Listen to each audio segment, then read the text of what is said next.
What's up, everybody? Welcome to another edition of the Surf and Sales Podcast, 2022, Season 3, Episode 11, I think. Yes. Episode 11. Brought to you today and all year long by our good friends at Outreach.io, Sendoso, and Scratchpad. We appreciate them. Check them out. They can help you sell. And I'm here with my good friend, Richard Harris. Yep. How you doing, Richard? Good, man. Good to see you. Yeah. For those who don't know, Scott is clean shaven. He's got a cross between Bodie from Point Break. Let's see, Lance Armstrong. What else do you normally get, Scott? Spicoli. I got Spicoli yesterday from Fast Times at Ridgemont High. Yeah. Well, people will have to check out the YouTube video if they are curious how ridiculous I look underneath the ridiculous beard. You know? And we gotta. I want to plug Outreach a little extra. They've asked us to talk about getting people to go to click.outreach.io/surf.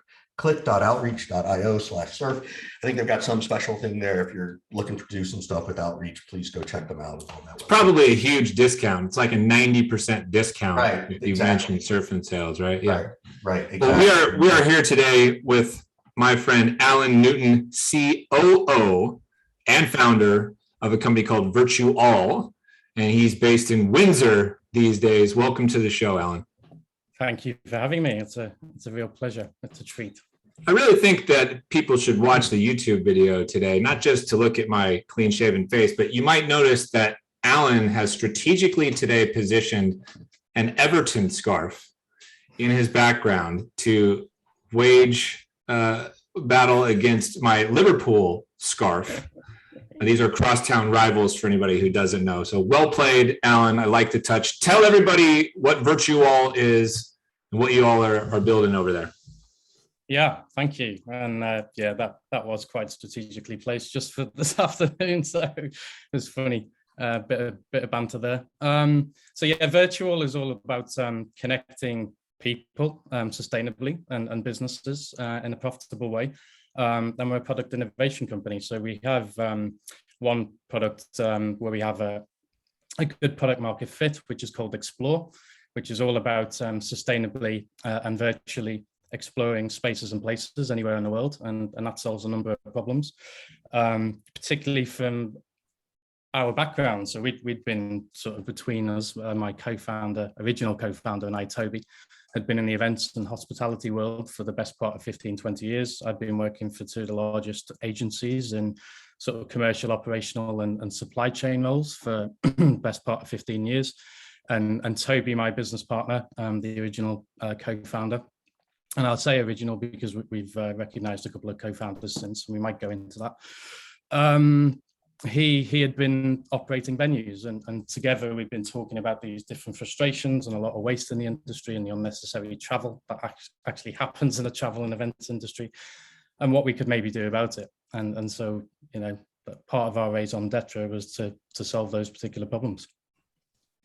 Love it. I got a bunch of questions. You gonna go first, Richard? Go ahead. Yeah, so I'm gonna ask Scott, explain to me the pains that Virtue All solves. I didn't understand that. And you know me, I don't like buzzwords.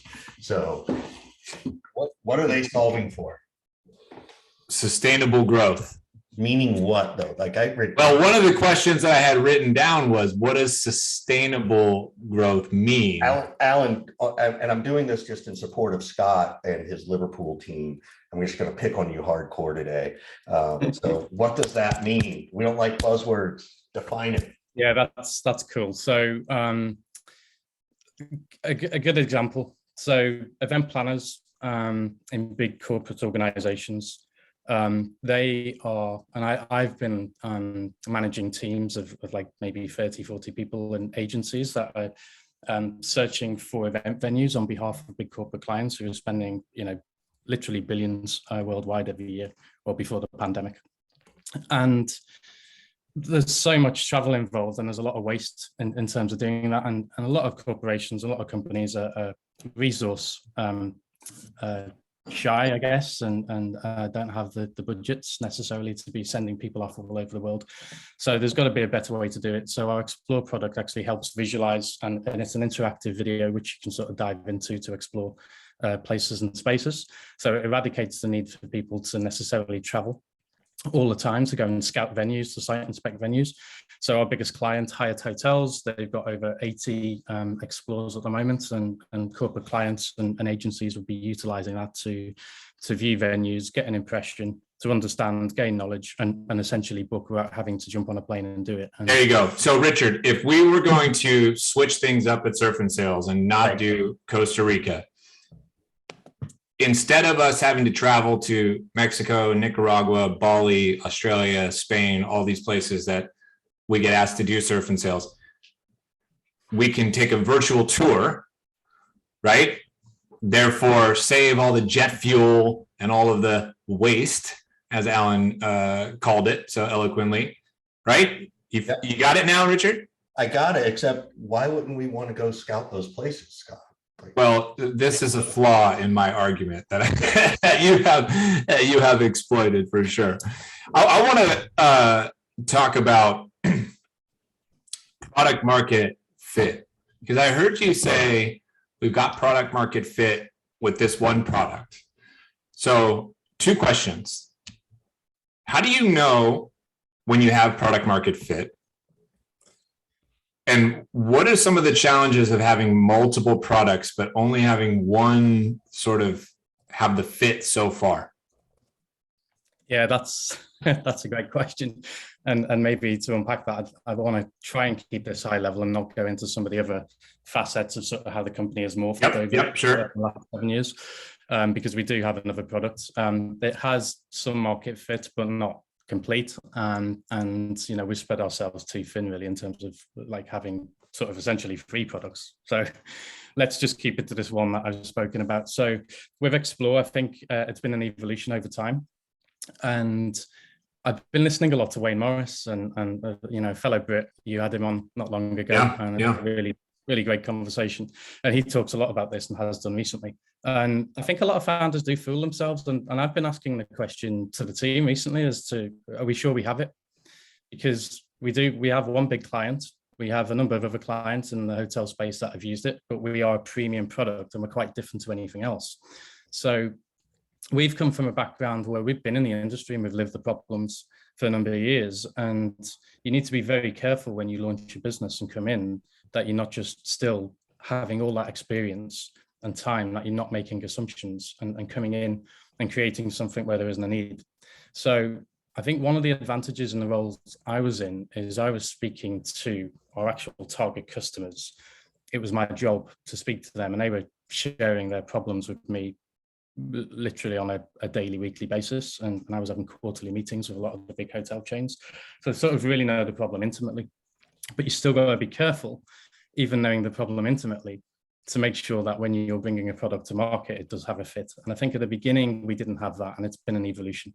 So, you know, part of knowing that is regularly validating, it's speaking to your customers, and it's looking at, you know, net recurring revenue, it's looking at renewal rates, and continuing to push the bar to understand, but also looking at both sides of the market, because that's what we've got here, is we have somebody who's buying it, but they're using it obviously for their customer, well, not obviously, but they're using it for their customers. Some of whom are event planners, some might be people who travel. And I'm just specifically speaking at the moment about hotels, but the product, we're speaking to luxury yacht owners at the moment, we're speaking to independent schools, we're looking at residential estates, multifamily rentals. So there's a whole host of different areas. And they're areas where I don't have as much expertise myself, but other members of the team might do. So I think really the critical thing is that ongoing validation, regularly speaking to your customers. The renewal rate is quite a big thing, and being able to upsell and add more. And all of those things we have, but we do still have difficulties in terms of, I guess, resource and some of the messaging, because there's lower utility, lower cost tools in the marketplace. And sometimes there's a tendency with clients that have small budgets, which is quite typical, to just go for the lower costs, lower utility tool. Yeah, I especially think there's going to be some high-end yachts available soon because people don't know how to get their money out of them anymore, and they're being kicked out. So maybe you guys could buy some of those oligarch yachts, turn them into your floating, a flotilla. Floating office. Right. Floating office, and then you don't have to pay taxes. Yeah, I want to dig in. You said something earlier about not making assumptions. However, there is some level of guesswork when you're trying to figure out product market fit. Is there a different way you look at that word assumption versus data-driven decision, or hypothesis, or kind of all the same thing, and you're just saying, well, yeah, make some assumptions, but then go measure them? Yeah, I think, when we first started the company with two products, which actually overlap, and that's why we sort of went that way. They work very well together, or at least that was our assumption. We did make a lot of assumptions on in terms of building the products, and we didn't have. So we're not technical founders, we're operators, and sort of have been experts in the industry. So we were sort of missing, in terms of being a technology company, the technical founders, which we've addressed in terms of bringing in two of the co-founders that have worked with us for 5 years and have an immense amount of value and experience in that space. And what they've been able to teach Toby and I is about validation and how you take assumptions and you go and test them and you fail quickly. And you do that internally without actually building too much. So their product validation process, which is actually called the Maverick method, focused around their business, Maverick Disruption, has been game changing in terms of the way we think and the way we test and validate products. And so can test those assumptions. In the earliest days, we would have made a lot more mistakes, having not actually really properly validated that.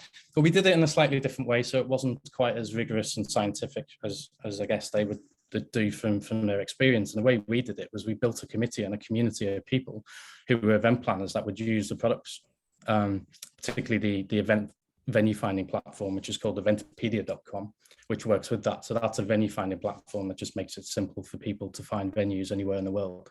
And then the Explore product sort of works with that, is, I found a venue, let me look at what it looks like and engage with it and get more knowledge and expertise. So that was very useful, but the engagement was difficult because on the platform side, there's probably 20 or 30 people trying to do the same thing. It's just in the UK, and there's one big player.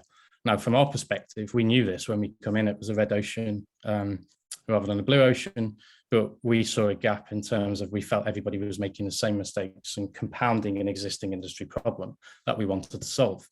But it was let me ask you a question about selling against an incumbent like that. You said there's one very large player in the space. Give the people some advice on the best way to sell against an incumbent, when to do it, how to do it. What can you teach us? Yeah, well, it's an interesting one because I guess it leads into the fact that also one of our issues, we're not technical founders, but we also weren't salespeople. Well, in terms of traditional salespeople. So we come from a background where, yeah, I've sold in other jobs much earlier in my career, but I never thought of myself as a salesperson. It's not something I wanted to do. It wasn't something I enjoyed.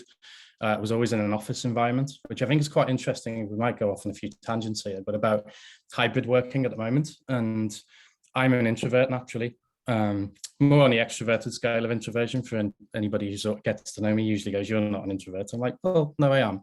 I find it very difficult sometimes to sort of open up conversations. I am quite shy until you get to know me, and then you can't shut me up. But that's quite interesting. And sort of on that, I guess, before I go too far on a tangent away from the question, is not being salespeople, but having lived the problems. We're incredibly enthusiastic about it. And so when we come to actually selling something that we loved and we're enthusiastic about it, it just becomes natural because you understand the pains. You want to solve a problem because you've worked with these other people that are experiencing the problem and you want to make their lives better. Well, certainly we did.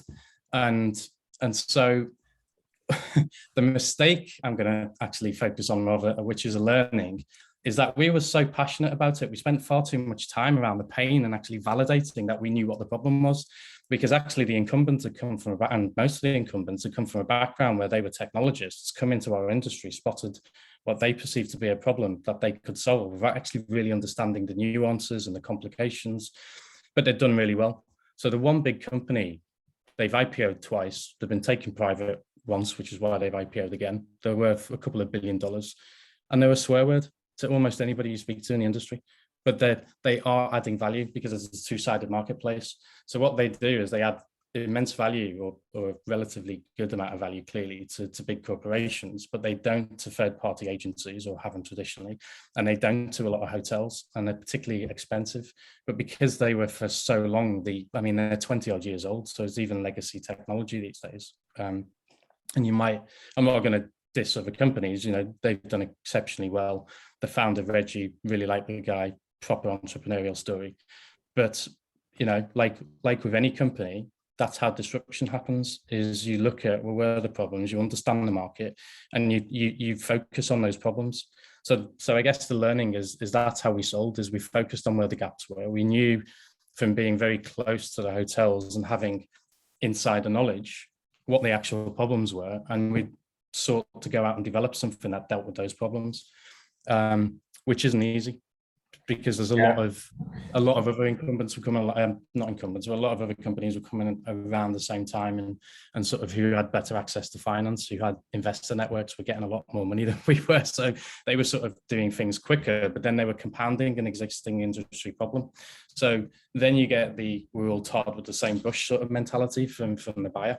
And then it just becomes even more difficult to sell. So you just got to find those different ways. And we've been successful, but more on the Explore product. I mean, we've done over $6 million in sales.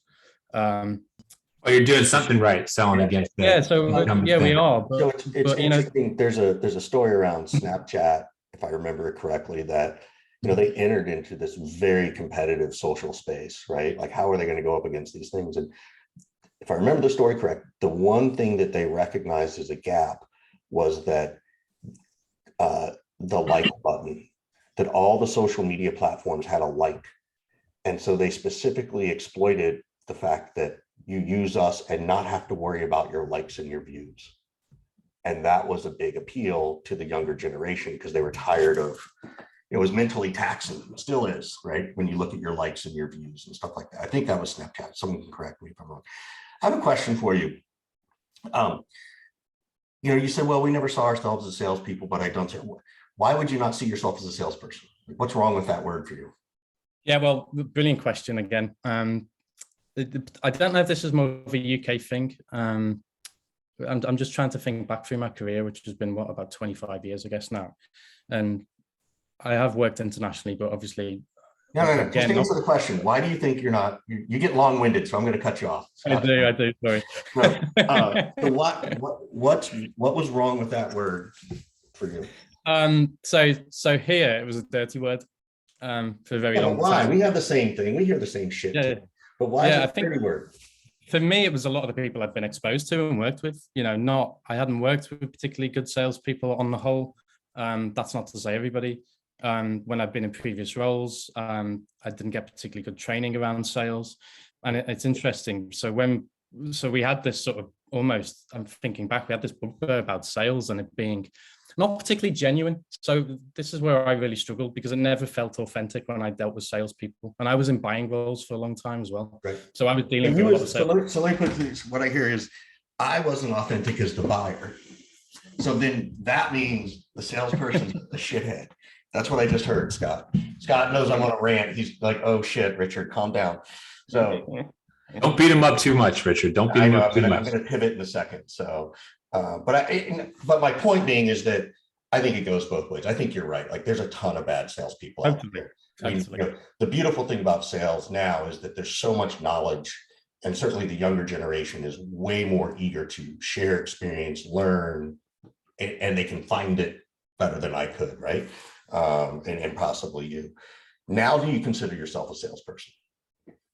I do. And I've had friends telling me this for years. Like, one of my best friends always like, I don't know why you say you're not a salesperson. He went, we constantly talk about like your passions for business, for whatever, and you're totally selling all the time without realizing it. Right. Yeah. And I've listened to people like Scott and his background and his book Addicted to the Process, which is excellent. And actually what I really love about Scott is he keeps it simple in a good way, is he boils it down and he's very straightforward. And, you know, I'm talking around the subject, as you mentioned, I am long-winded. I get it from my dad because I see a lot of nuance. And so making it black and white for me is quite difficult at times. But yeah, the nuance is tough, you know, as a seller to kind of to get away from. And I think it's even harder sometimes for founders to get away from the nuance and all the kind of yeah buts or the and ifs, right? And I think just the ability to dumb things down and keep it simple as possible is a really important skill set for salespeople, for anybody in a training or teaching kind of role, coaching kind of role. And something to work on, you know, for everybody. Even now, you know, I work with you know, a dozen to 24 clients at a time. I'm constantly trying to help people come up with and craft their pitch. And you know, I'll work on Virtual's pitch, for example, and I'm trying to write the pitch for the first time, and I'm like, good Lord, this is way too long, you know. And then I have to go back and be like, okay, I can cut that, trim that, all that kind of thing. It's tough. It's tough. Yeah. And you know, you're right. It's probably one of my biggest weaknesses is trying to be succinct. I always say it, and my team know it very well. Bless them. I had a boss many years ago tell me 25% less. Whatever it is you're saying, just cut it by 25%. And I'm long-winded. I think I've gotten better. But that quote has been with me for decades now. Like I need that advice every day. So yeah, totally. Yeah. Good. I love to write, so that, you know, from a sales perspective as well, in terms of copy, that's an area where I've been really learning a lot in terms of chop it down, because I also want to write novels, which obviously need to be long and descriptive, but in the business world, no, shorten it down. Yeah. Emails. That's why I'm a bullet point guy too. Like, I know people don't like bullet points, but I need them because they help me keep it short and sweet. That's my own personal tactic. I want to talk to you a little bit about being an operational founder. Like, I don't think Scott, have you talked to a lot of operational founders before? I've had a couple operational founders. So before. what is that difference? Like, I've never thought about it that way till you said it, Alan. So, you know, how do you see yourself as an operational founder different than a technical founder, right? Which is what I tend to run into the most. Yeah, I often think a technical founder, in terms of how it's often said, as being a coder, being able to write code, you know, as a technology business. I have managed tech teams in the past, so I understand, which you'd hope, running a software business, that I understand technology and how it can operate and what it can do. But yeah, it's quite difficult because sometimes I could spend a lot of time at the beginning setting up all the frameworks for scale when we're not at that stage, and sort of being like uber organized in terms of some of that for when we do start to recruit. So it has its pros and cons, but not in the early days. As you know, if I think back, I wish I'd spent more time sort of focusing around sales and learning how to sell properly. So actually finding Scott and Amy and the TNS community and people like Wayne, like I've only found you guys in like the last 6 months. And if I'd had that 6 years ago, God, we'd be so much further ahead. Now, we did do something probably 4 or 5 years ago called Sandler Training. My business partner had come across a guy at a breakfast, and he'd come in and basically got us on the course and really enjoyed it. Opened my eyes up to this different way of selling that I felt this is more in tune with what I believe is like finding somebody's pain, shutting up and listening, which I think is really, really key as a skill. You know, that's a big part of sales, is knowing when to be quiet and to sit back and listen, because that's when we learn. And the same as anything in life, you know, even if you're meditating, you shut up, you listen, you be quiet, you start to learn from yourself inwardly. The same if you're out in nature, you shut up. So what are you doing every day now as a COO? Well, you're wearing different hats. So I'm focused a lot on sales. I'm getting I sort of split the roles in terms of Toby as CEO is focused more on sort of like the investment side and building those relationships. I'm doing more of the relationship building on sales. He is doing some of that and in a different, slightly different bent. But also because we have a big client and there's ongoing renewals and projects, then I'm coaching the team and spending a lot of time sort of doing that.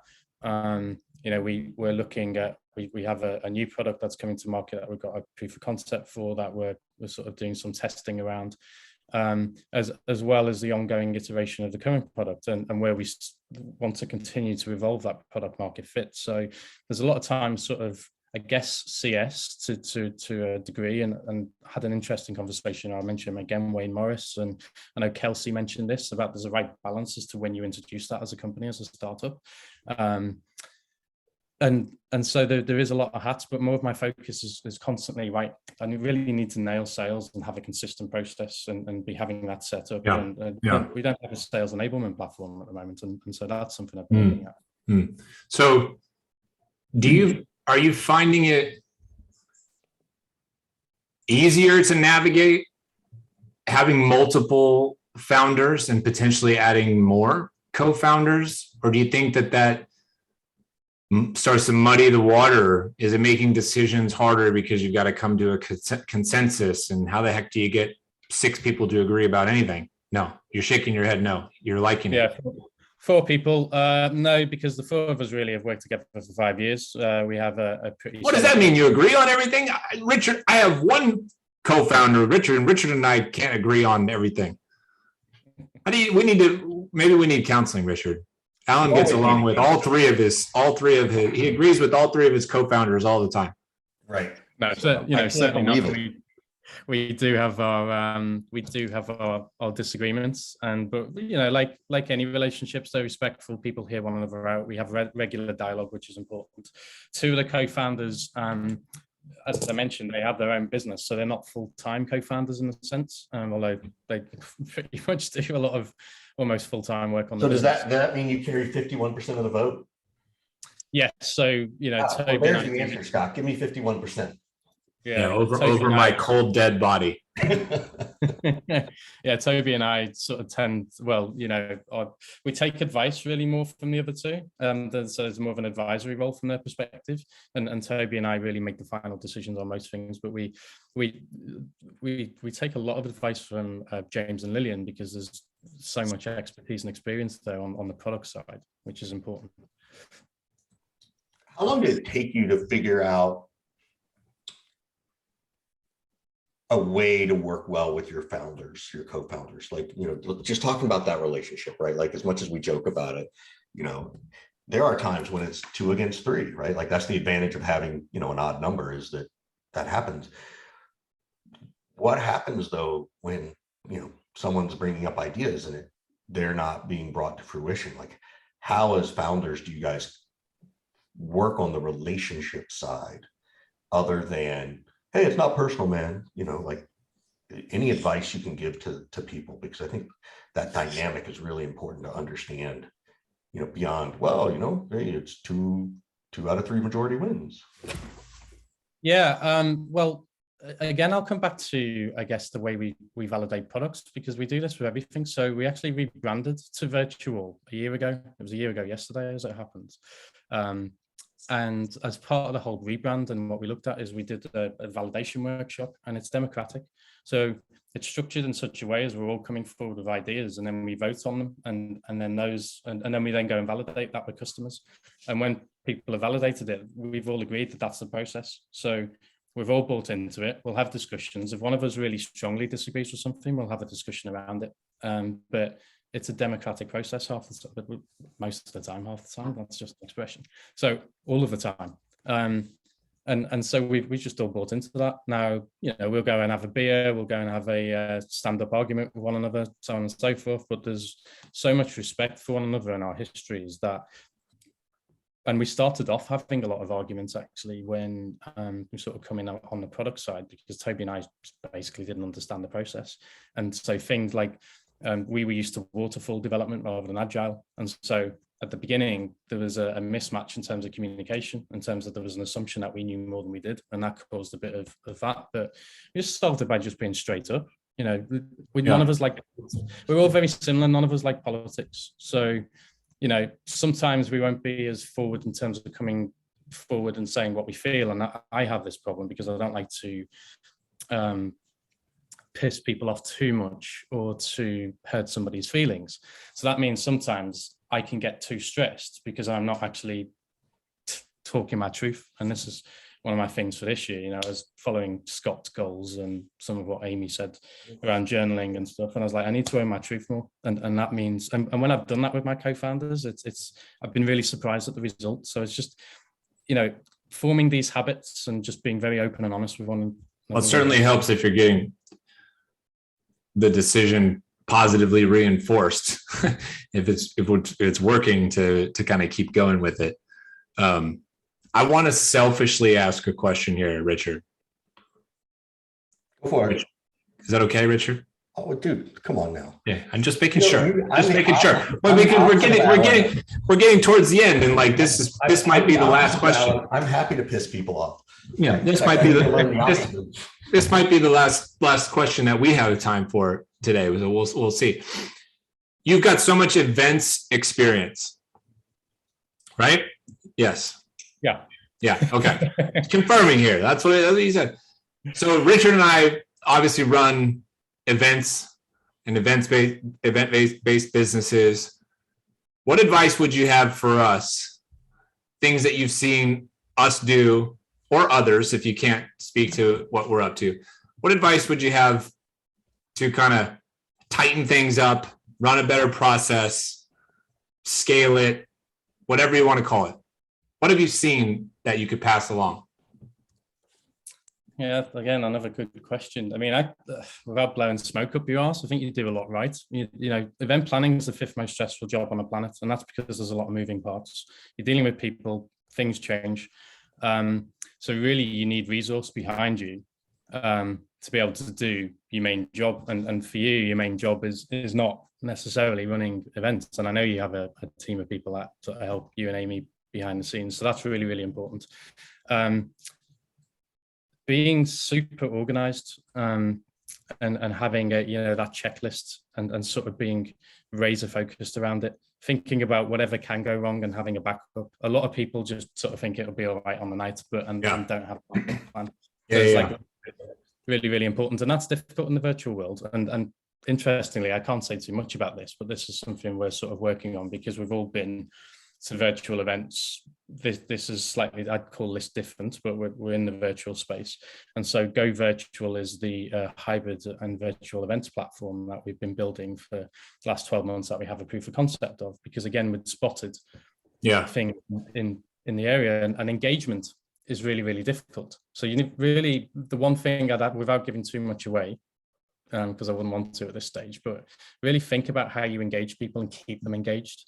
I think you've done an incredible job with TNS on that score. So I don't think I'm going to be able to teach you too much, but just always be thinking about that. And because things can go stale.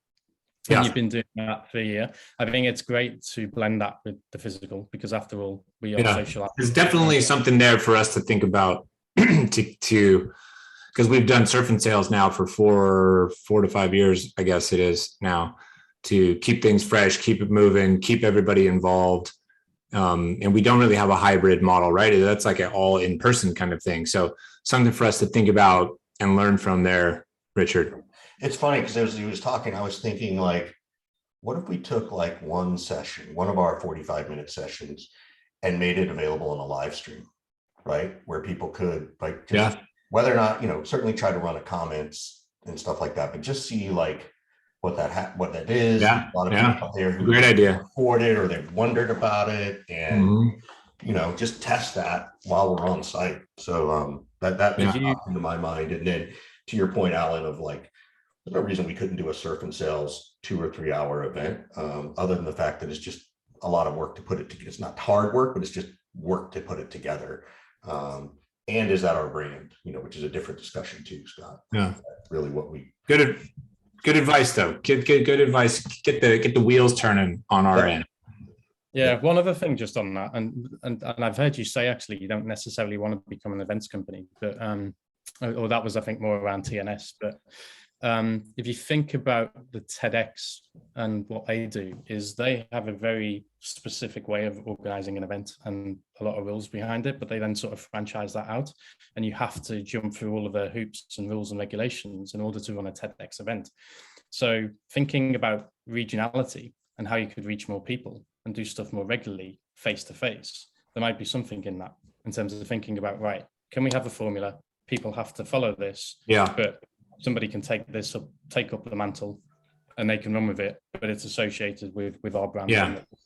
We did one of those in Austin right before the pandemic hit, and it went great, but we haven't really revisited it too much now. But yeah, all good ideas and thoughts here. So we gotta pivot towards wrapping up the show. I want to thank our sponsors, Outreach, Sendoso, and Scratchpad once again for their support. Outreach.io/surf. Click.outreach.io/surf. So. Yeah, and Richard has promised to cover 90% of the cost for everybody who clicks on that link and purchases Outreach. So, right, Richard? Yeah, 90% of the cost. That was the number. Yeah. So we like to wrap up every show, Alan, by asking the question, how can we be helpful to you? Do you have any questions for us? So here we are. How can we be helpful? Well, I think you already are. In many ways, the content you put out and your format works really, really well for me. I know you're available, Scott, in terms of your Patreon, which I subscribe to sort of text directly. And I sort of haven't done that too much because I think a lot of what you offer already helps me a great deal. But, I know in the future I can come to you. In terms of a question really for you two that I'm more interested in is, I've found a place to go and learn in terms of areas where I'm short. What are probably the top 3 places that are big for you too in terms of where you go to learn? Ooh. You first, Scott. Yeah. Richard is going to have a better answer than me. I know it. He's more active than I am. My immediate reaction was, I learn from the same places that you are learning from. I just happen to be sitting in a different chair at Thursday Night Sales or Patreon or whatever. But, my Tequila Tuesday events, I think we're up to 45, 46 now, different people that we've brought in who are experts in something. Mm-hmm. And that's a learning event for me. Just because I'm hosting it doesn't mean I'm not learning.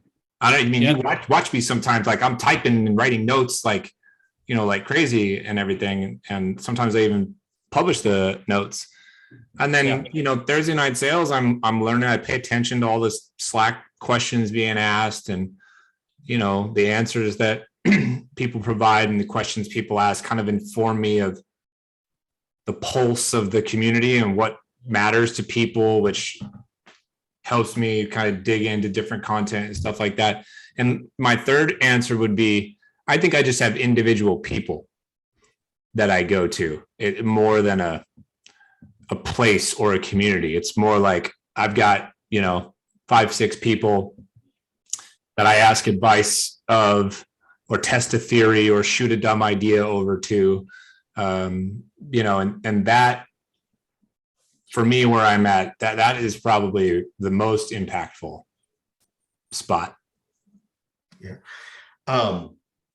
Well, I think I know everything, so it's hard for me to go somewhere and not.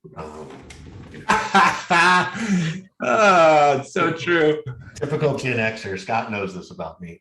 No, I think I've gotten better at it. So that's the first thing is I've been more willing. I never had a business coach ever until right before the pandemic, and I picked up the phone and called someone, and now we talk every Thursday.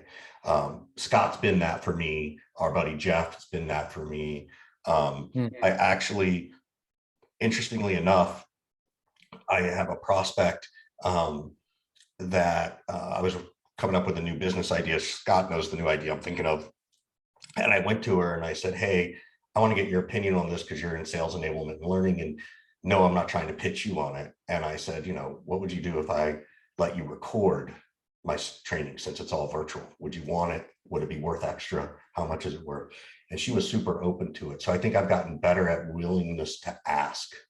So that's the first thing. So one of it is my mindset. Where do I go? I need to go into my head and be willing to risk these things and be willing to be told I'm wrong. I've got another guy who's redoing my deck and I'm debating how to redo that, my workbooks. So I'm getting outside advice that I didn't used to get from people I wouldn't have normally gotten it from. Modern Sales Pros is a place that I spend a lot of time. LinkedIn, I think we sit in the same spots. I also think my approach is a little more antagonistic on social stuff. Like, I like to say stuff and then get people to disagree with me because I want them to test my own thinking. Don't see that. You know, and then it also just makes it more interesting too. Like, and I've been known to go into comments and respectfully say, come on now, this isn't right. Look at it this way. So, but that forces me to challenge my own belief system. But those are the places, like, I don't have as many. I've got a ton of Slack channels. I've got a ton of other groups, but I just can't spend that much time there. Like, I just, I either can't or I won't. It could be I just won't, which is my own stubbornness. Good answers. Good question. Good question. Hey, we appreciate you spending some time with us this evening, Alan. Thanks for joining the show, and best of luck to you and the team at Virtual. How can people get in touch with you? So I'm on LinkedIn. I think my handle is Alan R. Newton, R for Robert, which is my father's name. So there we go. That's probably the best place. Cool. That works. Scott, do you have any Liverpool sign-off chants that you want to give before we hang up? I mean, I could sing the "You Never Walk Alone" song, but Alan probably knows all the words already, and maybe I won't rub it in. It was an Evertonian who actually wrote the song as well. You probably know that. It's neither here nor there. Neither here nor there. All right, guys. All right. Alan, thanks so much, man. It's been fun. Yeah, take care. Have a good day.